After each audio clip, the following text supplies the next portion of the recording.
Alors là, ce sont des maquettes d'Henri Simon qui l'ont servi pour la décoration du casino des Sables d'Olonne. Artiste peintre, céramiste, décorateur ou graphiste, Henri Simon était un touche-à-tout qui a laissé derrière lui un nombre d'œuvres considérables.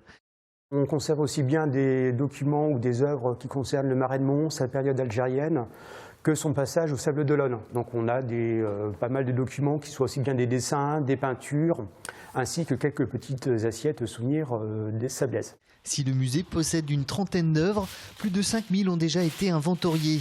Il en resterait encore 3000 et c'est la tâche que s'est lancée l'association des amis d'Henri Simon, un témoignage important pour l'histoire de la Vendée. Son œuvre est un témoignage de la vie, si vous voulez, entre, on va dire, 1950 et quasiment jusqu'à son décès en 1987. Il a su peindre beaucoup de scènes de vie.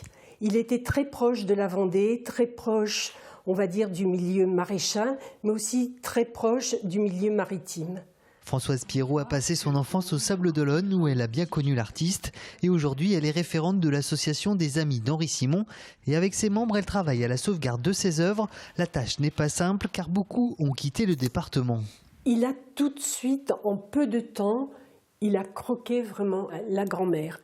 Que ce soit Saint-Jean-de-Mont, Saint-Hilaire-de-Riez, Saint-Gilles-Croix-de-Vie, les Sables, ce sont des stations balnéaires qui accueillaient en été ce qu'ils appelaient des étrangers et qui, très souvent, la mode était, on ramenait un souvenir. Ainsi, les peintures et les céramiques d'Henri Simon se sont retrouvées dispersées aux quatre coins de l'Hexagone. À Noël, un premier appel a permis à l'association de répertorier 40 nouvelles œuvres et à terme, les amis du peintre souhaitent éditer un catalogue raisonné.